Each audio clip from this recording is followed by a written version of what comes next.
اعوذ باللہ من الشیطان الرجیم بسم اللہ الرحمن الرحیم. Dear students, Assalamu alaikum. My name is Umar and I am good and I hope that all you are going to good in your homes by the grace of Allah Almighty. Beta, today we have to start our 4th class English lesson and the page number of your textbook is 127. Unit number 11 and the topic is the refugees. تو let's start. اب بیٹا سب سے پہلی بات یہ کہ refugee کہتے کس کو ہیں؟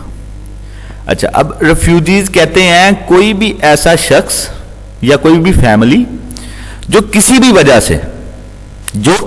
وجہ سے اپنے گھر کو، اپنی زمین کو، اپنے وطن کو، اپنے شہر کو چھوڑ کے کسی دوسرے شہر میں، کسی دوسرے ملک میں یا کسی دوسری جگہ پہ چلی جائے کسی بھی وجہ سے، تو وہ فیملی یا وہ شخص جو ایک ہے تو وہ ریفیوجی ہے. اگر وہ فیملی پوری تو وہ ریفیوجیز ہیں. تو اب جو وجوہات ہو سکتی ہیں، سب سے پہلی بات، اب وجوہات جو ہے جس کی وجہ سے ایک جو لوگ ہیں جو ایک جگہ سے دوسری جگہ ان کو موو کرنا پڑتا ہے. حالانکہ یہ دیکھیں یہ بہت مشکل ہوتا ہے، کسی کا بھی دل نہیں کرتا کہ وہ اپنے جگہ کو، اپنے شہر کو، اپنے گھر کو، اپنے ملک کو چھوڑ کے کسی دوسری جگہ پہ، کسی دوسرے گھر میں، کسی دوسرے شہر یا کسی دوسرے ملک میں وہ چلا جائے. کسی کا بھی دل نہیں کرتا. لیکن بعض اوقات بہت زیادہ مسائل بن جاتے ہیں جس کی وجہ سے سوائے ہجرت کرنے کے، سوائے ریفیوجی بننے کے اور کوئی حل نہیں بنتا.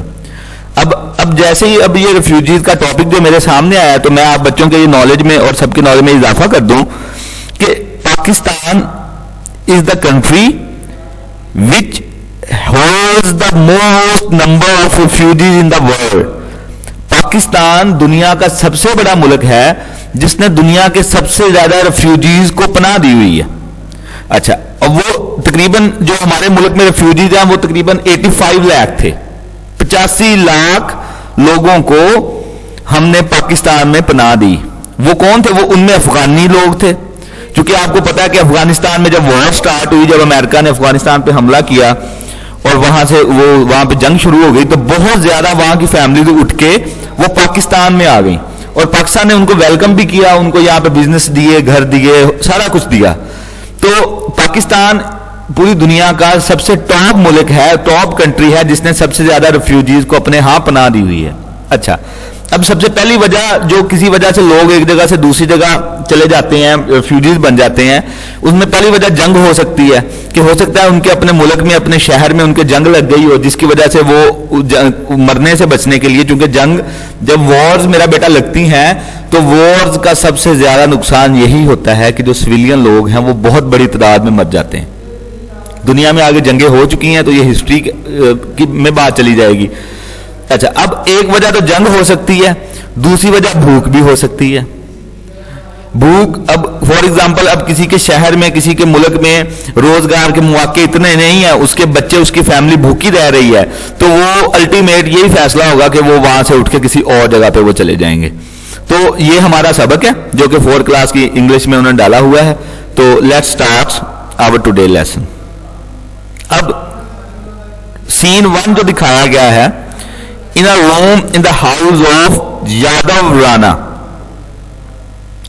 یہ جو پہلا سین شروع ہو رہا ہے وہ کہتا ہے کہ یہ نا جی یادو رانا ایک لوکل چیفٹین آف سنجان ان گجرات. اچھا، اب یہ جو مین کریکٹر آ گیا کہ پہلا سین جو سٹارٹ ہو رہا ہے وہ یادو رانا ایک مقامی گجرات کا ایک امیر شخص، ایک بادشاہ ٹائپ، راجہ ٹائپ بندہ ہے، اس کے کمرے کا یہ سین ہے. اچھا، اب جو وقت چل رہا ہے ایئر از 936 AD، جو یہ سال چل رہا ہے وہ 936 عیسوی ہے. اچھا، Yadav Rana and a number of other men are present. Yadav Rana خود جو راجہ ہے ادھر کا وہ خود، اینڈ نمبر آف ادر، اور دوسرے بہت سارے لوگ وہاں پر اس کے کمرے میں موجود ہیں. 2 servants stand beside him، 2 ملازم اس کے ساتھ کھڑے ہیں. فیننگ ہم، اس کو ہوا دے رہے ہیں، جیسے کہ آپ پکچر میں دیکھ سکتے ہیں. Yadav Rana is sitting on his throne, Yadav Rana اپنے تخت پر بیٹھا ہوا ہے. سراؤنڈیڈ بائی ہز ایڈوائزرز، اور اس کے ارد گرد اس کے مشیر بیٹھے ہوئے ہیں، جیسے کہ راجا کے مشیر ہوتے ہیں، وزیر اس کے. They are in the middle of a discussion. وہ کسی ٹاپک پہ بات کر رہے ہیں، ڈسکشن کر رہے ہیں، گفتگو کر رہے ہیں، اور وہ اس کے درمیان میں پہنچے ہیں. They are in the middle of their discussion, کہ وہ اپنی بات چیت جو گفتگو کر رہے ہیں وہ اس کے درمیان میں ابھی پہنچے ہیں اور بات چیت کر رہے ہوتے ہیں. Suddenly there is an interruption. اچانک وہاں پر مداخلت ہوتی ہے. اے میسنجر رشز ان. ایک پیغام دینے والا، خبر دینے والا اندر آتا ہے. Bowed before Yadav Rana. وہ یادو رانا کے سامنے جھکتا ہے. And stand with bowed head. اور جھک کے وہ کھڑا ہوتا ہے اور اپنے سر کو جھکا لیتا ہے. Waiting for permission to speak. بولنے کی اجازت ملنے کا انتظار کرتے ہوئے وہ اپنا سر جھکا لیتا ہے. یادو رانا جو راجا ہے، امپیشنٹلی، بے صبری سے وہ بولتا ہے، don't you see that we are in the middle of very important discussion. وہ بڑی بے صبری سے بولتا ہے اپنے ملازم کو کہ کیا تم نہیں دیکھتے کہ ہم اپنی گفتگو کے بات چیت میں کے درمیان میں بات کر رہے ہیں، ایک ضروری بات چیت ہم کر رہے ہیں. Did anybody give you permission to interrupt us so rudely. تمہیں کس نے اجازت دی کہ تم اتنی بے رخی سے اتنے مطلب جلدی آ کے میرے سامنے باؤ ہو کے اب کھڑے ہو کے انتظار کر رہے ہو. ویل اچھا خیر مین، آدمی، اسپیک، بولو. Tell me quickly why you have come rushing on.